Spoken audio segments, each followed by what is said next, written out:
پہلے جو قدیم انکار حدیث تھے کم از کم ان کو عربی تو آتی تھی۔ آج کا لطف یہ ہے کہ سب سے بڑا مضحکہ کا خیز بات یہ ہے کہ ان بدبختوں کو الف با بھی نہیں آتا، دعویٰ ہے کہ ہم قرآن پڑھیں گے۔ قرآن پڑھنے سمجھنے کے لیے بھی ان کو کیا ہے، لینگویج کی ضرورت ہے، وہ ٹرانسلیشن پڑھ کے انکار حدیث ہوئے ہیں۔ ان کو قرآن نہ پڑھنا آتا ہے نہ سمجھنا آتا ہے۔ اب سوال کیا ہے کہ اگر دوسری وحی کوئی اور نے کی سوائے کلام اللہ کے، وہ آیت کہاں ہے جس میں یہ اترا کہ اے رسول تمہاری بیوی نے جو راز تم نے دیا تھا اس راز کو انہوں نے فاش کر دیا؟ وہ کہاں ہے آیت جس میں اس آیت میں تذکرہ ہے؟ میں مضبوط عقائد دیتا ہوں، پھر اس پر تمام چیزیں آپ حل کر لیجئے۔ کوئی پکے سے پکا منکر حدیث پوری پٹی پڑھا کے اسے بھیجا گیا ہو، تبھی بھی ایک لمحے میں اس کو بٹھا دینا۔ میں صرف وہی باتیں کروں گا، فلاں حدیث میں اے ہے نا، فلاں حدیث میں وہ ہے نا، وہ محدثین کا کام ہے۔ میں آپ کو اصل مسئلے کی نوعیت بتا رہا ہوں کہ بھائی حدیث اور قرآن کو مارنا یا صرف قرآن کو مارنا؟ تو اب اللہ کے رسول صلی اللہ علیہ وسلم پر صرف قرآن ہی وحی آتی تھی، اس کے علاوہ جو کچھ تھی اللہ کے رسول کی سمجھ تھی، اور انہوں نے اس دور پہ عمل کر لیا اور دوسروں نے دوسرے دور پہ عمل کر لیا، تیسرا سمجھا وہ دوسرے اپنے طور پر عمل کر لیا۔ یہ بات حقیقتاً صحیح ہے یا غلط قرآن پہ پیش کرتے ہیں ہم، کیونکہ تم اب قرآن کو مانتے ہو نا، چلو ہم بھی اسی طریقے سے پہلے آگے بڑھتے ہیں کہ اس سے آپ کو ثابت کر دیتے ہیں۔ یہ اصل میں کیا کرتے ہیں، ان حدیثوں پر کلام کرتے ہیں جن سے انسان یا ایک جاہل یا ایک کم علم پریشان ہو جائے گا۔ ایسا بھی ہے کہ تب حدیث کو نہیں ماننا کی برابر۔ ہم بولتے کہ یہ چکمہ مت دو، یہ ہیلے بہانے مت کرو، نفس حدیث پر گفتگو کرو کہ قرآن سے حدیث ثابت ہے یا نہیں۔ دو غلام بہت فتنہ مچائے دور حاضر میں، ایک غلام احمد قادیانی ہے، ایک غلام احمد پرویز ہے، دونوں کا نام غلام ہے۔ ہاں، دونوں کے نام میں کیا ہے، احمد آیا ہے، اور دونوں بدبخت ترین انسان ہیں اس دور کے۔ ہاں، اسی طرح دو مرزا بھی یاد رکھ لو، بہت خطرناک ترین کام کیے۔ ایک مرزا غلام احمد قادیانی ہے، ایک انجینئر علی مرزا ہے، یاد رکھو۔ یہ دو مرزا سے بچ کے رہو، یہ دو غلاموں سے بچ کے رہو۔ اب سوال یہ ہے ان بدبختوں سے جو کہتے ہیں کہ صرف قرآن ہی نازل ہوا، بقیہ جو بھی تھا وہ اللہ کے رسول کی سمجھ تھی، وحی نہیں تھی، تو یہ کہاں آیت ہے قرآن میں کہ بیت المقدس کی طرف قبلہ کر لو؟ بتاؤ پورا قرآن کہ اللہ کے رسول صلی اللہ علیہ وسلم کو قرآن کی وحی کے علاوہ ایک وحی آتی تھی۔ اسی لیے فرمایا قرآن کے اندر وَمَا يَنطِقُ عَنِ الْهَوَىٰ إِنْ هُوَ إِلَّا وَحْيٌ يُوحَىٰ، وہ اپنے خواہش نفس سے کچھ بولتے ہی نہیں ہیں، جب بھی بولتے ہیں وحی سے بولتے ہیں۔ تو جو کیا، جو بولا، جو حرکت ہوئی، سب شریعت ہے۔ جب سب شریعت ہے تو پھر اللہ تبارک و تعالی نے قرآن کو جیسے حفاظت کی ویسے ہی حدیث کی حفاظت کی۔ MSLI TV، رہنمائی بدلتی دنیا کے لیے۔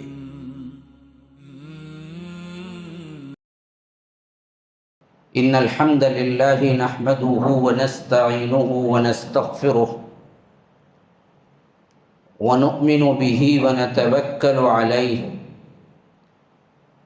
ونعوذ باللہ من شرور انفسنا ومن سیئات اعمالنا، من يهده الله فلا مضل له ومن يضلل فلا هادي له،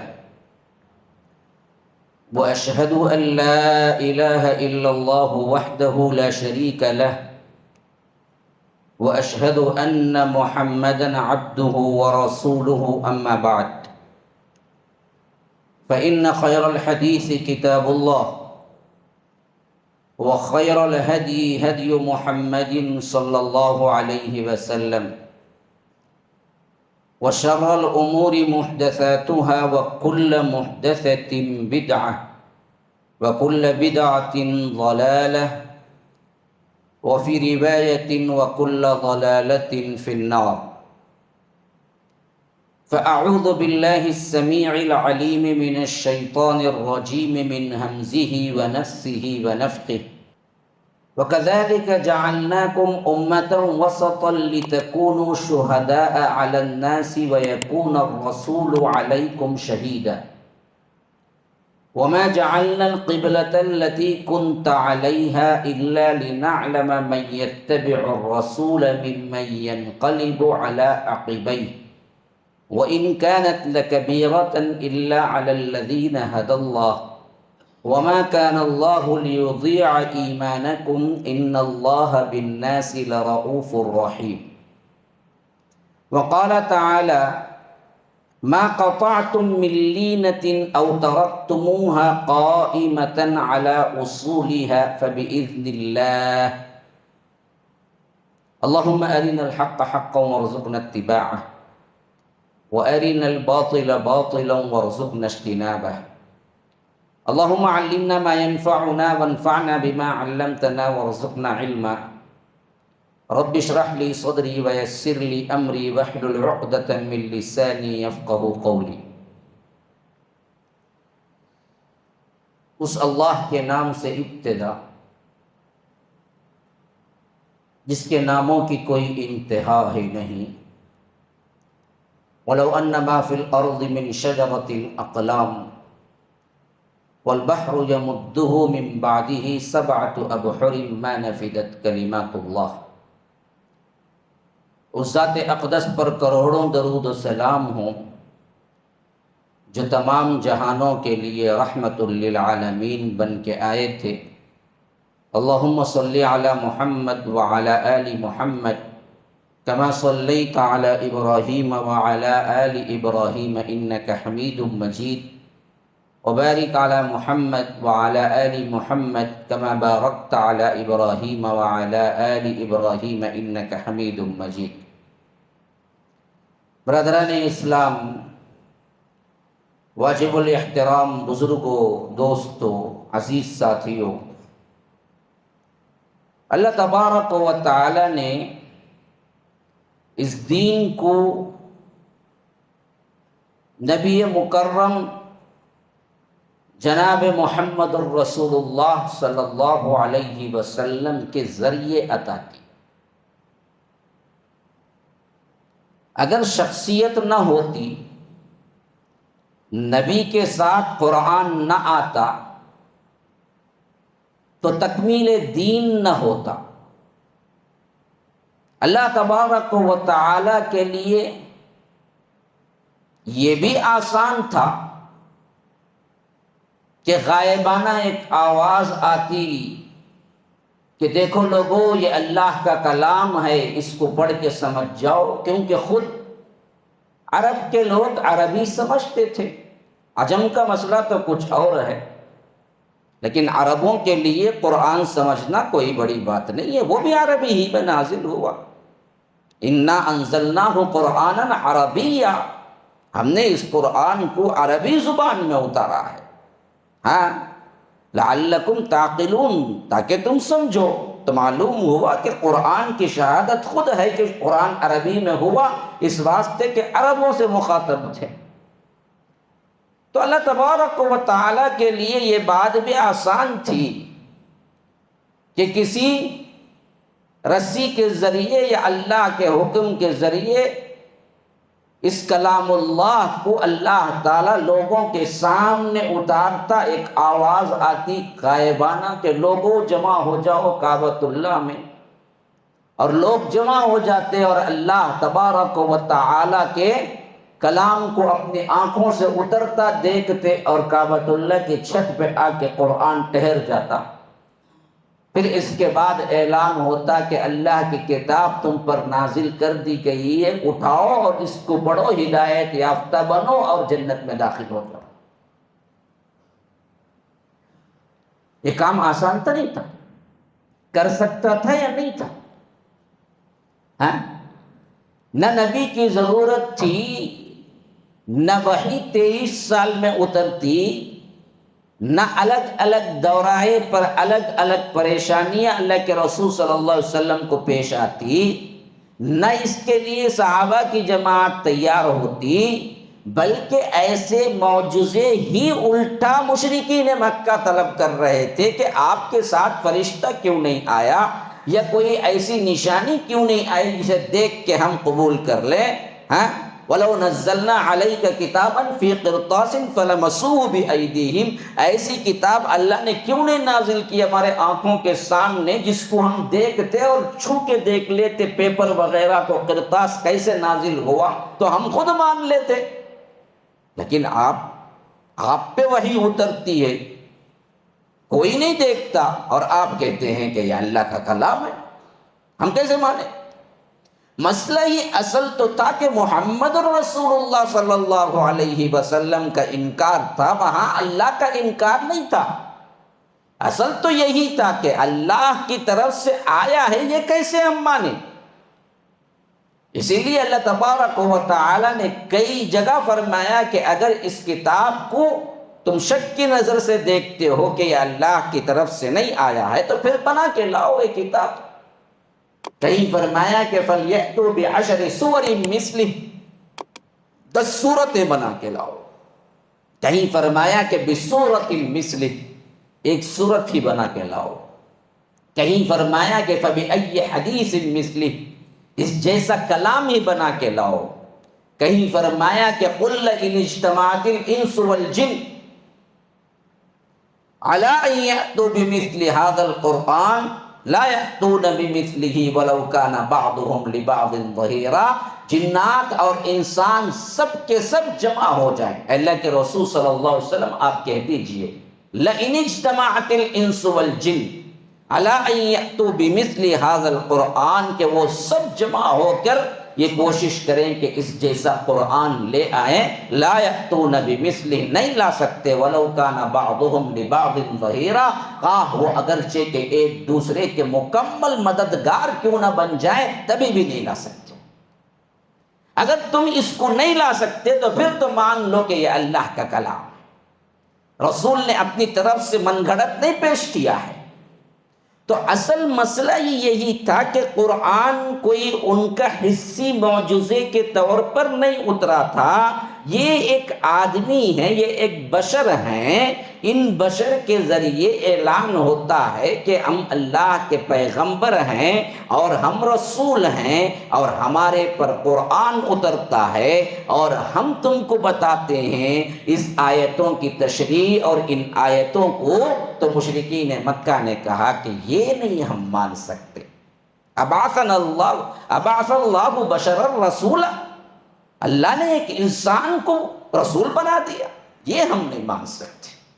وقالوا ما لهذا الرسول يأكل الطعام ويمشي في الأسواق لولا انزل عليه ملك فيكون معه نذيرا. انہوں نے کہا کہ ایک ایسا شخص جو چلتا پھرتا ہے، کھاتا پیتا ہے، جو بازاروں کو جاتا ہے، ایسے کو کیسے اللہ رسول بنا سکتا ہے؟ تو ان تمام باتوں سے بات اصل میں آپ کو دینا تھا، تمہید باندھنا تھا کہ مسئلہ یہ نہیں تھا کہ اللہ تبارک و تعالی کی کتاب نازل ہو گئی. مسئلہ یہ تھا کہ اللہ تبارک و تعالی نے ایک انسان کو رسول منتخب کر کے ان کے ذریعے سے کلام اللہ کو دیا، اور یہ کلام اللہ کو پیش کرنا اور سمجھانے کی اتھارٹی جناب محمد رسول اللہ صلی اللہ علیہ وسلم کو دی. یہی اصل مسئلہ تھا مشرکین مکہ کا. اور آج جس موضوع پر مجھے خطاب کرنا ہے وہ بھی یہی مسئلہ ہے. ہمارے بعض وہ لوگ جو عقلی منطق کو سب سے زیادہ اہمیت دیتے ہیں، اور یہ فتنہ آج کا نہیں ہے، یہ قدیم ترین فتنہ ہے جو جدید شکل میں بن کے پھر آیا ہے. یہ فتنہ بہت قدیم ہے، انکار حدیث کا فتنہ. یعنی انہوں نے کہا کہ دیکھو بھائی کتاب موجود ہے اور یہ کافی ہے. اللہ کے رسول صلی اللہ علیہ وسلم کی حدیث محفوظ نہیں ہوئی، اور ان میں ایسی باتیں ہیں، فلاں ہیں، ہم کیوں مانیں؟ ہم قرآن پڑھیں گے، سمجھیں گے۔ پہلے جو قدیم انکار حدیث تھے کم از کم ان کو عربی تو آتی تھی۔ آج کا لطف یہ ہے کہ سب سے بڑا مضحکہ خیز بات یہ ہے کہ ان بدبختوں کو الف با بھی نہیں آتا، دعویٰ ہے کہ ہم قرآن پڑھیں گے۔ قرآن پڑھنے سمجھنے کے لیے بھی ان کو کیا ہے؟ لینگویج کی ضرورت ہے۔ وہ ٹرانسلیشن پڑھ کے انکار حدیث ہوئے ہیں۔ ان کو قرآن نہ پڑھنا آتا ہے نہ سمجھنا آتا ہے۔ پہلے کے تو کم از کم کچھ علم والے تھے جنہوں نے انکار کیا۔ یہ بات کے جو اٹھے نا، یہ کیا ہے؟ بالکل ہی کورے ہیں علم سے۔ یہ لوگوں کا دعویٰ یہ ہے کہ ہم قرآن پڑھتے ہیں اور قرآن میں جو ہے ہم اس کو مانتے ہیں، قرآن میں جو نہیں ہے ہم نہیں مانتے۔ وجوہات کیا ہیں؟ پہلے تو محفوظ نہیں ہوئی، دوسرا کیا ہے؟ عجیب عجیب باتیں ہیں جسے عقل نہیں مانتی۔ مثلا حضرت عائشہ کی شادی 6 سال میں، یہ کیسے؟ فلاں حدیث، یہ کیسے؟ فلاں روایت، یہ کیسے؟ اس بات سے ہم نہیں مانتے۔ تیسری بات سب سے اہم ترین یہ ہے کہ قرآن اصل میں کیا ہے؟ محفوظ ہے، ہم ڈائریکٹ اس کو سمجھ لیں گے، پڑھ لیں گے۔ یہ تمام فتنے ہیں جن کا بیک گراؤنڈ کئی طرح، اور اس میں سب سے بیوٹی کیا ہے نا، اس فتنے کی یوں سمجھو کہ خطرناکی کہہ لو یا بیوٹی کہہ لو، یہ ہے کہ یہ جدید ترین طبقے کو متاثر کرتا ہے۔ پڑھے لکھے لوگ، نوجوان جو مطالعے کا ذوق رکھتے ہیں، جسے پڑھنے کا، ہاں جو ادھر کے رہے نہ ادھر کے رہے کا ان کا مسئلہ ہی نہیں ہے، ان کو منکرین حدیث بھی معلوم نہیں، مسلمان بھی معلوم نہیں، انہیں اس کے اس میں ہے کھا لینا پی لینا، ہفتہ ہوا تو بیکانے کو پھرنا، ادھر ادھر مندہ کھانا، ادھر زعفرانی چائے پینا، اس کے بعد کیا خوش بخوش زندگی گزارنا، اسے تعلق ہی نہیں کیا ہوتا وہ۔ مسئلہ اصل کن کو متاثر کرتا ہے؟ جو سنجیدہ ہو، جو دین کی تلاش ہو، جسے دین کا ذوق ہو، جسے پڑھنے کا کیا ہے ذوق ہو، اور اس کے ساتھ ساتھ اسے کچھ کرنے کی امنگ ہو، امت کی کوئی فکر ہو۔ ایسے بندوں پر سب سے زیادہ یہ فتنہ حملہ کرتا ہے۔ اور ہمارے نوجوان کیا ہیں؟ جو بھی کوئی نئی چیز آتی ہے نا مارکیٹ میں، اسے جلدی قبول کر لیتے ہیں۔ یہ آج کا فتنہ نہیں ہے، یہ سب سے پہلے ہی کا فتنہ ہے۔ مارکیٹ میں بھی آپ دیکھیے نا جی، کم از کم 50,000 کا 1 لاکھ کا بھی فون رکھ لیں، لیکن نئی چیز مارکیٹ میں آیا اور بولے کہ دیکھو بھائی یہ جو اب آیا ہے نا، کیا موبائل ہے جی، ٹھہرو جی میں جمع کر کو لے کے بولتا ہوں۔ ارے ہے نا رے بس مجھے پہلے سے چلے، جتنے فیچرز ہیں اتنے پورے فیچرز بھی ہیں تیرے پاس۔ نہیں نیا آیا ہے کہتے بھائی، کیا کہ ایسا ہے کہتے اس کا کیمرہ، ویسا ہے کہتے یہ چیز اصل میں کیا ہے؟ نوجوان اپنی طبیعت کے خاطر، یعنی اپنی طبیعت کا انداز ہی یہی ہے کہ نوجوان ہے تو اس کے اندر ایک امنگ آرزو ہوتی ہے، کچھ کرنے کا جذبہ ہوتا ہے۔ لیکن جذبہ اگر صحیح ہو تو بہت بڑے بڑے کام کر دیتا ہے، لیکن جذبہ اگر غلط ہو، یا جذبات تو صحیح ہیں لیکن راہ غلط پڑ گیا، تو پھر تو ذلت کی عطا گہرائیوں میں گر جاتا ہے۔ آج یہ ہمارے ہاں پتہ نہیں کہ اس میں بیٹھنے والوں میں کسی کی ذہنیت ایسی ہے یا نہیں ہے، واللہ عالم۔ بہرکیف مجھے جو خطاب اس عنوان پر کرنا ہے وہ اسی پیش نظر کرنا ہے کہ یہاں پر کچھ لوگ ہیں یا فتنہ یہاں بڑھ رہا ہے، یا اس طرح کے لوگ فتنہ پھیلا رہے ہیں، جن کا مدعا یہ ہے کہ حدیث کو مت مانو، قرآن کو مانو۔ اب سوال کیا ہے؟ یہاں سے میری بات شروع ہو رہی ہے کہ کیا قرآن اور حدیث الگ الگ دو چشمے الگ ہیں، بالکل ڈیفرنٹ؟ نہیں، دونوں ایک ہی کے پاس سے آئے ہیں۔ اصل عقیدہ کیا ہے ہمارا؟ ہاں، ہم جزیات پہ بحث نہیں کریں گے، میں آپ کو کلیات دیتا ہوں، میں مضبوط عقائد دیتا ہوں، پھر اس پر تمام چیزیں آپ حل کر لیجئے کوئی پکے سے پکا منکر حدیث سے پوری پٹی پڑھا کے اسے بھیجا گیا ہو، تبھی بھی ایک لمحے میں اس کو بٹھا دینا، میں صرف وہی باتیں کروں گا، فلاں حدیث میں اے ہے نا، فلاں حدیث میں وہ ہے نا، وہ محدثین کا کام ہے۔ میں آپ کو اصل مسئلے کی نوعیت بتا رہا ہوں کہ بھائی حدیث اور قرآن کو مارنا یا صرف قرآن کو مارنا،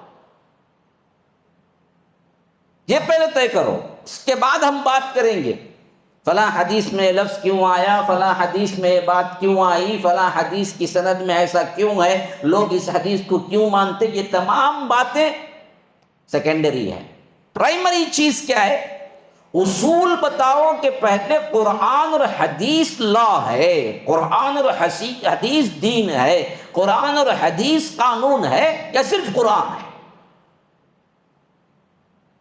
اس پر گفتگو طے ہو جائے تو پھر اس کے بعد بات کریں گے۔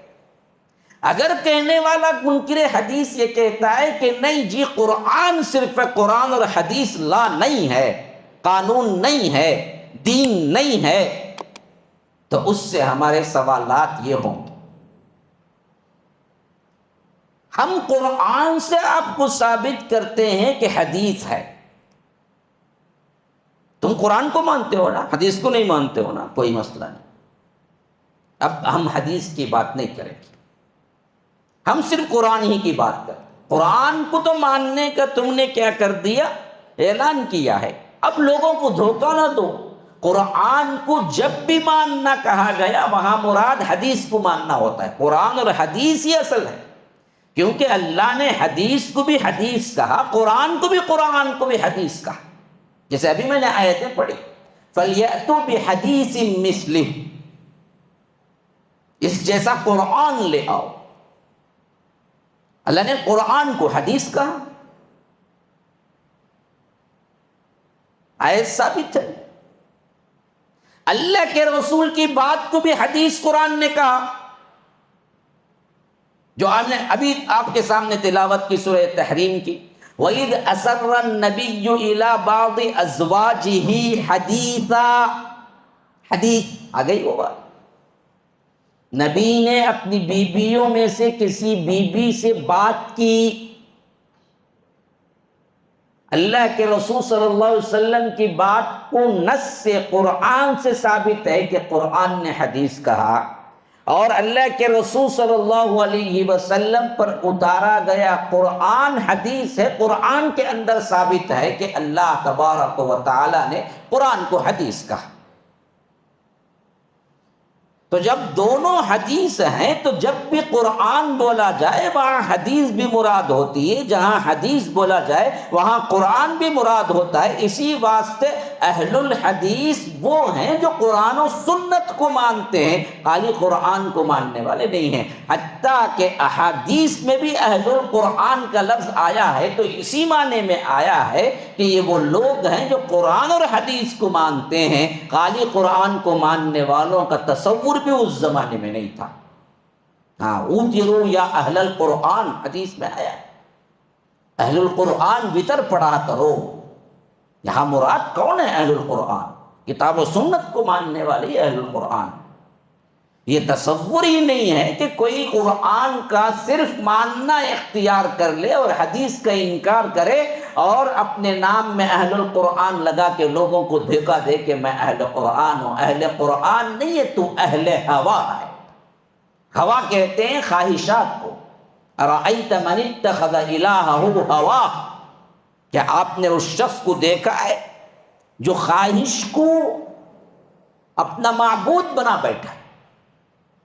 جو اہل قرآن آج بولتے ہیں اصل میں وہ اہل قرآن نہیں ہے، وہ اہل ہوا ہیں، اپنے خواہش نفس پر چلنا چاہتے ہیں، قرآن کے منمانی مفاہیم اور تعویلات کرنا چاہتے ہیں۔ اسی واسطے انہوں نے کیا کیا، اہل القرآن کا لقب استعمال کیا۔ لقب تو بڑا پیارا ہے لیکن اندر کی چیز بہت ہی خطرناک ترین ہے۔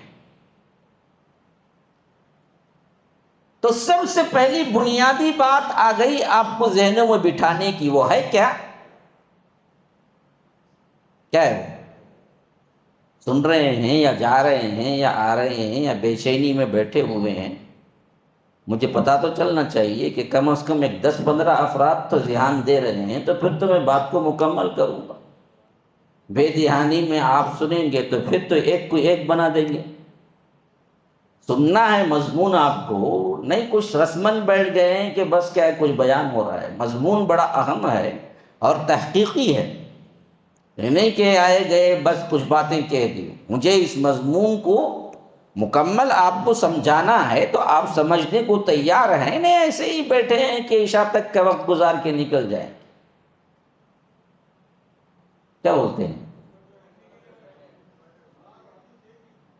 تو بات سمجھے آپ، میں کیا کہا پہلے؟ سمجھے کیا بھائی؟ ہاں نہیں سمجھے؟ سمجھے؟ کچھ بھی نہیں بولتے؟ سمجھے؟ اچھا، تو بنیادی طور پر جو بات سمجھنا ہے وہ یہ کہ قرآن اور حدیث بالدلائل ثابت ہیں قرآن سے کہ اور ایک بھی وحی ہوتی تھی یا نہیں۔ یہ قرآن سے جب ثابت ہوگا تو پھر ہم اگلی بات کریں، کیونکہ دونوں اصل کیا ہیں؟ وحی ہیں، دونوں کا سر چشمہ ایک ہی ہے۔ دیکھیے اوپر ٹنکی ہے، وہاں آپ نے پانی بھر دیا، اب نیچے ٹیپ لگا دیے بہت سے، اور کوئی بندہ کہتا ہے کہ دیکھو جی یہ جو ٹیپ سے پانی آ رہا ہے وہ دراصل اس ٹیپ والا تو بالکل الگ ہے، اور دوسرے ٹیپ میں جو آ رہا ہے پتہ نہیں وہ کہاں، ہم کو پتہ نہیں ہے، وہ تو ٹینک سے نہیں آ رہا ہے۔ تو آپ کیا بولیں گے؟ پاگل تھوڑی ہو گیا، یہ ایک ٹینک اوپر ہے اسی سے کنیکشن، یہ پورے ٹیپ میں پانی آ رہا ہے۔ قرآن ہو یا حدیث، اصل کیا ہے؟ وحی ہے۔ وحی کہاں سے آئی؟ اللہ کی طرف سے آئی۔ سر چشمہ جہاں سے آیا ہے وہ رب العالمین کی طرف سے آیا ہے۔ شکلیں بدلی ہیں کہ یہاں ٹیپ ایک وہ ہے جو وحی ہے جو جلی کہتے ہیں، اور ایک وہ ہے جو وحی ہے خفی کہتے ہیں۔ حالانکہ وحی دراصل دونوں ہی ہیں، خواہ وہ حدیث و قرآن، دونوں وحی ہیں۔ اب اس مسئلے کو کیسے سمجھیں گے؟ ذرا دوسرا اسٹیپ اندر داخل ہوں گے۔ سب سے پہلی بات یہ ہے کہ اللہ تبارک و تعالی نے اللہ کے رسول صلی اللہ علیہ وسلم کو جو وحی کیا وہ صرف قرآن ہے یا اس کے علاوہ بھی کوئی وحی کیا؟ آپ ثابت کرو، کیونکہ ان کا اپنا دعویٰ یہ ہے کہ دیکھو جی اللہ کے رسول نے اس زمانے کے لحاظ سے جو کچھ بھی کیا یہ ان کی سمجھ تھی، ان کے زمانے میں لائق تھا۔ اب ہم قرآن پڑھیں گے، آج کے زمانے میں کیا ضروری ہے وہ کریں گے، انہوں نے جو کیا وہی کرنا ہم کو ضروری نہیں ہے۔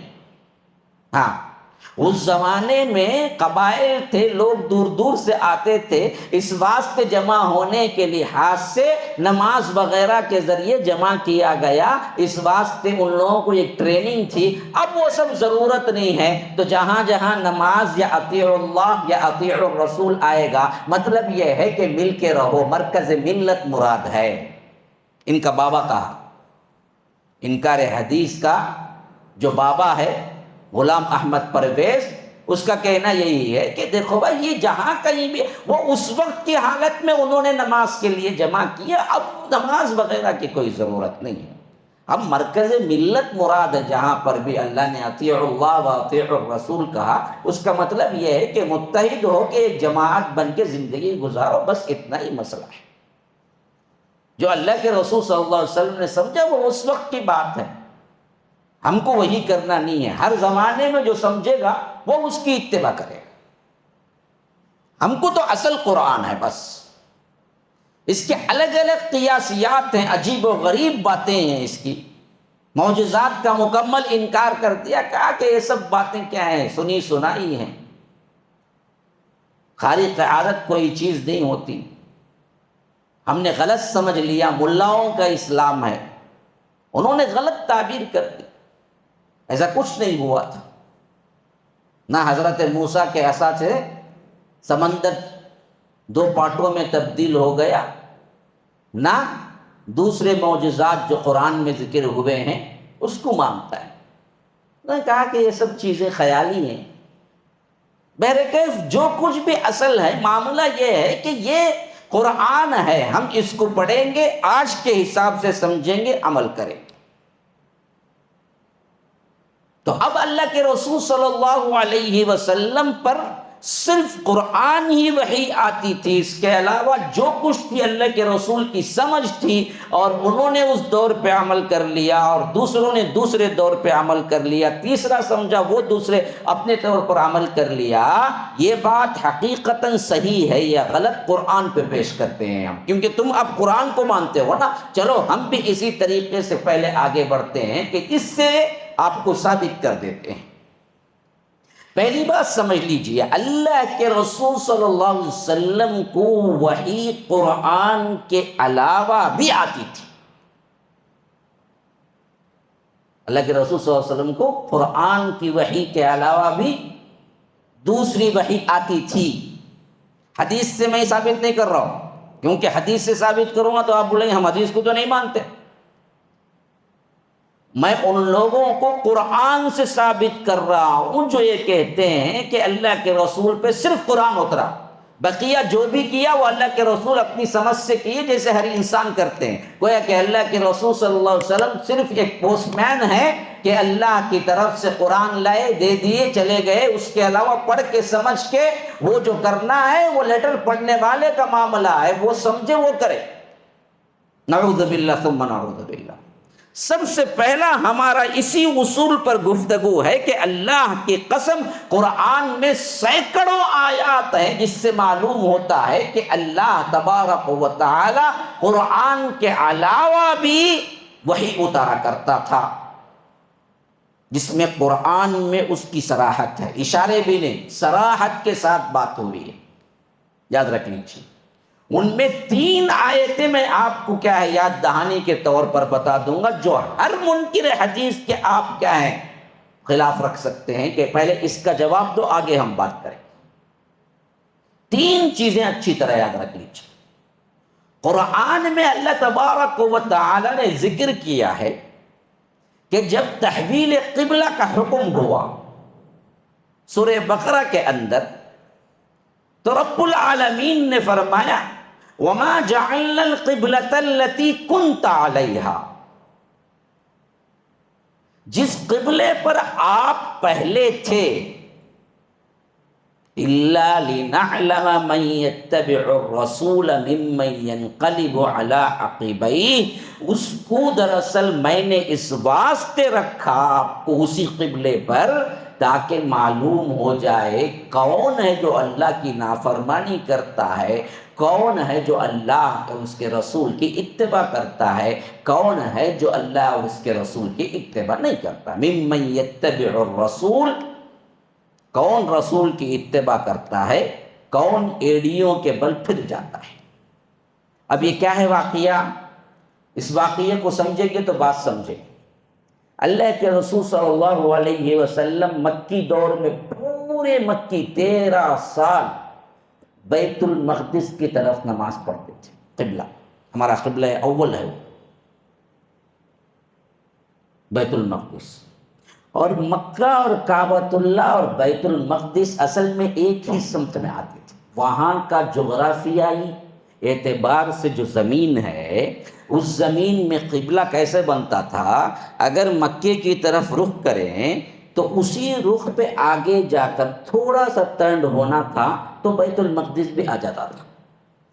تو اللہ کے رسول صلی اللہ علیہ وسلم جب بھی رکعت باندھتے، نماز پڑھتے، کہ بیت المقدس ہی کی طرف کھڑے ہوتے، لیکن دیکھنے والوں کو معلوم ہوتا کعبۃ اللہ کی طرف، اتنا زیادہ بالکل بھی کعبۃ اللہ کی مخالفت کرتے ہوئے نظر نہیں آتے، جو کہ مشرکین مکہ کو پسند تھا کعبۃ اللہ بنسبت بیت المقدس کے۔ اچھا، یہ 13 سال تو گزر گئے، اب ہجرت ہوئی۔ ہجرت کر کے جب اللہ کے رسول صلی اللہ علیہ وسلم مدینہ آئے، مدینے کا جغرافیائی معاملہ، زمینی معاملہ ایسا تھا کہ بیت المقدس بالکل پیچھے پڑتا تھا، کعبۃ اللہ اس کے بالکل مخالفت میں پڑتا تھا۔ اب اللہ کے رسول صلی اللہ علیہ وسلم بیت المقدس ہی کو قبلہ بنائے، جو کہ یہودیوں کو بڑا پسند تھا، کیونکہ ان کا قبلہ تھا۔ لیکن اس قبلے میں مسئلہ یہ تھا کہ بالکل کعبۃ اللہ پیچھے پڑ جاتا تھا۔ اب مشرکین مکہ کو ایک تو یہ لگا کہ انہوں نے دراصل ہماری مخالفت میں اس حد تک چلے گئے کہ ہمارا قبلہ جو حضرت ابراہیم سے چلا آ رہا ہے اس کو بھی انہوں نے بدل دیا۔ لیکن یہودیوں کو خوشی یہ تھی کہ آج قبلے کو مان لیا، کل آہستہ آہستہ ہم کو بھی مان لیں گے اور ہمارے ہی اندر آ جائیں گے۔ یہ رسول ایسا لگتا ہے کہ جیسے چاہے پھراؤ پھر جائے گا، نعوذ باللہ۔ ان کو یہ خوشی تھی۔ اچھا، اب اس میں دراصل ایک دن دو دن نہیں، اب سمجھو اچھی طرح مسئلے کو، بات اچھی طرح، ایک دن دو دن نہیں، 17 مہینے اللہ کے رسول صلی اللہ علیہ وسلم بیت المقدس کی طرف ہی رخ کر کے نماز پڑھے۔ ہاں، 17 مہینے، تقریباً 1.5 سال سے زائد، 17 مہینوں کے بعد اللہ تبارک و تعالی نے حکم دیا، اور وہ بھی نماز میں۔ بعض روایتیں ہیں کہ نماز عصر تھی، حتیٰ کہ قبلتین نام کی مسجد آج بھی موجود ہے، لیکن علماء اس پر کلام کیے ہیں کہ وہی اتری تھی یا نہیں، اس پر کچھ کلام ہے۔ لیکن ابھی بھی سعودیہ میں آپ چلے جائیں، قبلتین نام کی مسجد آپ کو مل جائے گی، جہاں پر اللہ کے رسول صلی اللہ علیہ وسلم نماز پڑھا رہے تھے، تو وہیں پر اصل میں قبلے کی تحویل کا حکم ہوا، یا نہیں تو کوئی اور تھے جو جماعت کرا رہے تھے تو قبلے کی تحویل کا حکم ہوا تو وہاں پر تحویل قبلہ ہوا، یا نہیں تو یہ بھی روایتیں ہیں کہ اللہ کے رسول صلی اللہ علیہ وسلم نماز ہی میں تھے، قبلے کی تحویل کا حکم ہوا تو اللہ کے رسول پورا لمبا چکر کاٹ کے، جیسے کعبۃ اللہ آپ کو پیٹ کے پیچھے پڑتا تھا، اللہ کے رسول گھوم کے ایسے ہو گئے کہ کعبۃ اللہ کی طرف۔ حکم کیا آیا؟ حکم آیا قد نرى تقلب وجهك في السماء فلنولينك قبلة ترضاها فول وجهك شطر المسجد الحرام۔ اللہ کے رسول صلی اللہ علیہ وسلم آپ کا بار بار جو اٹھا کے نظریں آسمان کی طرف دیکھ رہے ہیں، قد نرى تقلب وجهك في السماء، کب حکم آئے گا تحویل قبلہ کا؟ اللہ کے رسول کو بھی خواہش تھی کہ اللہ تعالیٰ قبلہ کعبۃ اللہ کر دے، تو اللہ نے کہا کہ اب ہم آپ کو حکم دیتے ہیں فَلَنُوَلِّيَنَّكَ قِبْلَةً تَرْضَاهَا فَوَلِّ وَجْهَكَ شَطْرَ الْمَسْجِدِ الْحَرَامِ۔ اب مسجد حرام کی طرف اپنا رخ موڑ لو، تو اللہ کے رسول صلی اللہ علیہ وسلم نماز ہی کی حالت میں مڑ گئے۔ اب سوال یہ ہے کہ اللہ کہتا ہے کہ اس سے پہلے جو بیت المقدس کی طرف رخ کر کے آپ نماز پڑھتے تھے، مکے کے 13 سال اور مدینے کے 17 مہینے، اس کو بھی ہم نے ہی حکم دیا۔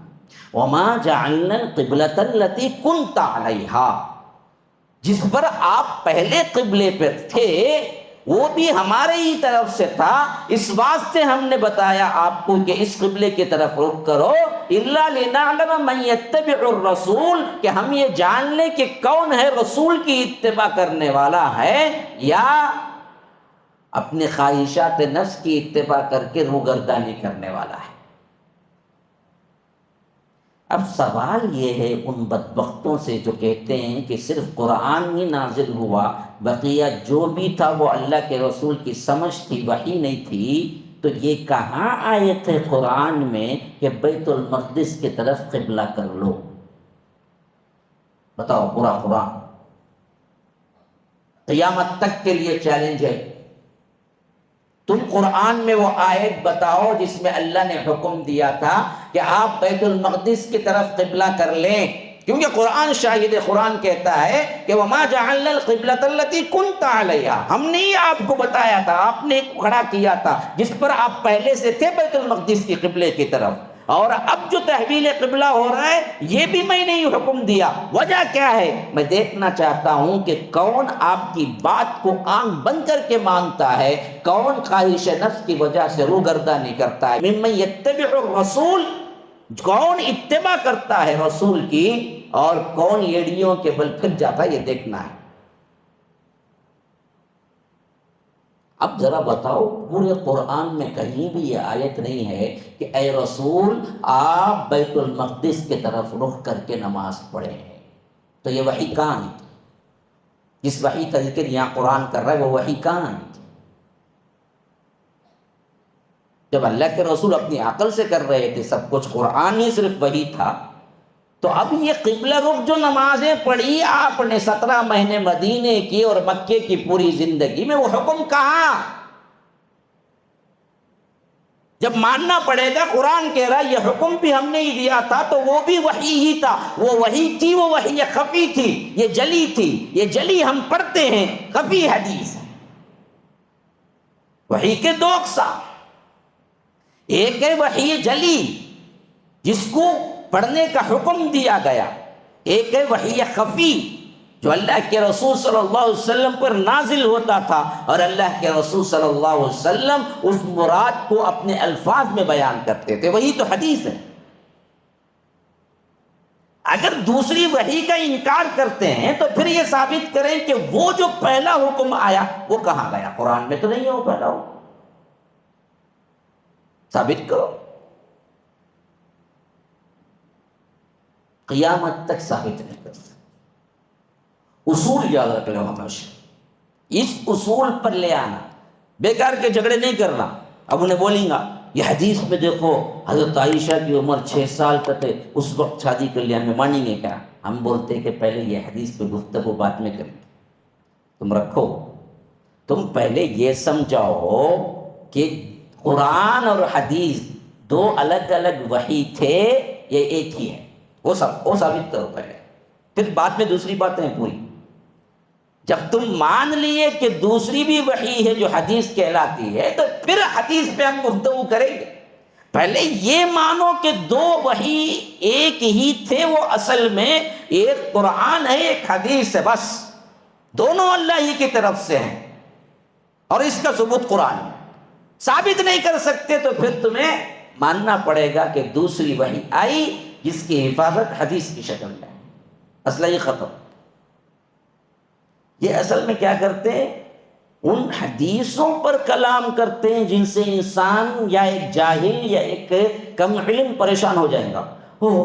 ایسا بھی ہے کہ تب حدیث کو نہیں ماننے کی برابر۔ ہم بولتے کہ یہ چکما مت دو، یہ ہیلے بہانے مت کرو، نفس حدیث پر گفتگو کرو کہ قرآن سے حدیث ثابت ہے یا نہیں۔ ہاں، وہاں سے ان لوگوں کے چولے کیا ہو جاتے ہیں؟ ڈھیلے پڑ جاتے ہیں۔ ایک پہلا اصول۔ دوسرا اصول سمجھو، اللہ تبارک و تعالی فرماتا ہے سورہ تحریم 66 سورہ نمبر، آیت نمبر تقریباً 3 جو میں نے ابھی خطبے میں پڑھی، وَإِذْ أَسَرَّ النَّبِيُّ إِلَى بَعْضِ أَزْوَاجِهِ حَدِيثًا فَلَمَّا نَبَّأَتْ بِهِ وَأَظْهَرَهُ اللَّهُ عَلَيْهِ۔ اللہ تبارک و تعالی کہتا ہے کہ یاد کرو، وَإِذْ أَسَرَّ النَّبِيُّ، نبی نے اپنی بیویوں میں سے کسی بیوی سے خاص بات کی راز کی۔ أَسَرَّ النَّبِيُّ إِلَى بَعْضِ أَزْوَاجِهِ حَدِيثًا۔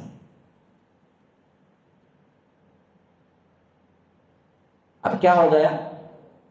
نبی نے اپنی کسی بیوی سے راز کی بات کی اور کہا کہ دیکھو یہ راز فاش نہ کرو، یہ خاص بات ہے تم سے کہہ رہا ہوں۔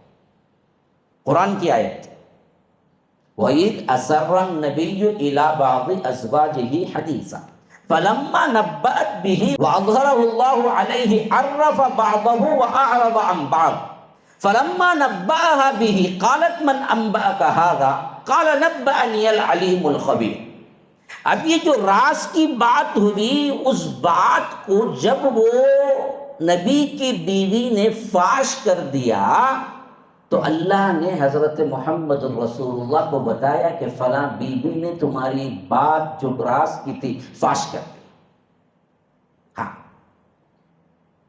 اب جب اللہ کے رسول صلی اللہ علیہ وسلم آ کے پوچھے اس بیوی سے تم نے میرے راز کو فاش کر دیا، تو بیوی نے پوچھا من انبأک ھذا، آپ وہ کس نے خبر دی؟ میں جو کسی اور کو بول دی وہ تو میرے اور ان کے درمیان کی بات تھی، آپ کو کیسے معلوم ہوا؟ من انبأ کہا تھا تو قرآن کی آیت ہے، قرآن کی۔ انہوں نے کہا اللہ کے رسول صلی اللہ علیہ وسلم قرآن کے اندر یہ ہے کہ جواب کیا دیا؟ نبأنی العلیم الخبیر، مجھے رب العالمین نے جو علیم بھی ہے خبیر بھی ہے اس نے مجھے دراصل بتایا کہ تم نے راز کو فاش کر دیا۔ اب سوال کیا ہے کہ اگر دوسری وحی کوئی اور نے کی سوائے کلام اللہ کے، وہ آیت کہاں ہے جس میں یہ اترا کہ اے رسول تمہاری بیوی نے جو راز تم نے دیا تھا اس راز کو انہوں نے فاش کر دیا؟ وہ کہاں ہے آیت جس میں اس آیت میں تذکرہ ہے؟ ہاں ثابت کرو۔ اگر تم کہتے ہو کہ قرآن کے علاوہ کوئی وحی نہیں اتری اللہ کے رسول صلی اللہ علیہ وسلم پر، جو کچھ بھی کیا اللہ کے رسول وہ دور میں ان کی سمجھ کے اعتبار سے تھا، بس اللہ نے کچھ نہیں کہا، ویسے آج بھی ہم قرآن پڑھ کے اپنی سمجھ سے کر لیں گے، تو اب اس سوال کا جواب دو کہ وَإِذْ أَسَرَّ النَّبِيُّ إِلَىٰ بَعْضِ أَزْوَاجِهِ حدیثہ میں جب اللہ تبارک و تعالی نے فرمایا کہ قَالَ نَبَّأْنِيَ الْعَلِيمُ الْخَبِيرُ، کہ میرا رب نے مجھے بتایا جو دراصل علیم بھی ہے خبیر بھی ہے، تو وہ آیت کہاں گئی جس میں رب نے بتایا کہ اے نبی تمہاری ایک بیوی نے جس کو تم نے راز کی بات کی وہ فاش کر دی؟ کہاں ہے آیت؟ پوری زندگی ڈھونڈتے رہو، لے آنے سے۔ ہاں اس آیت سے بھی صراحتاً ثابت ہوتا ہے کہ اللہ کے رسول صلی اللہ علیہ وسلم کو قرآن کی وحی کے علاوہ ایک وحی آتی تھی۔ اسی لیے فرمایا قرآن کے اندر وَمَا يَنطِقُ عَنِ الْهَوَىٰ إِنْ هُوَ إِلَّا وَحْيٌ يُوحَىٰ، وہ اپنے خواہش نفس سے کچھ بولتے ہی نہیں ہیں، جب بھی بولتے ہیں وحی سے بولتے ہیں۔ تو جو کیا، جو بولا، جو حرکت ہوئی سب شریعت۔ جب سب شریعت ہے تو پھر اللہ تبارک و تعالی نے قرآن کو جیسے حفاظت کی ویسے ہی حدیث کی حفاظت کی۔ 1400 سالوں میں جب صحابہ تھے، 40 آئے، تابع التابعین آئے، ان سب کو سمجھ نہیں آئی وہ بات جو تم کو سمجھ آ گئی کہ ہم کو صرف قرآن کافی ہے۔ یہ اصل میں یورپین جتنی بھی تحریکیں، خاص طور پر مستشرقین جسے بولتے ہیں، پتہ ہے مستشرق کسے بولتے ہیں؟ ہاں نہیں معلوم؟ نہیں معلوم ہے؟ کیا معلوم؟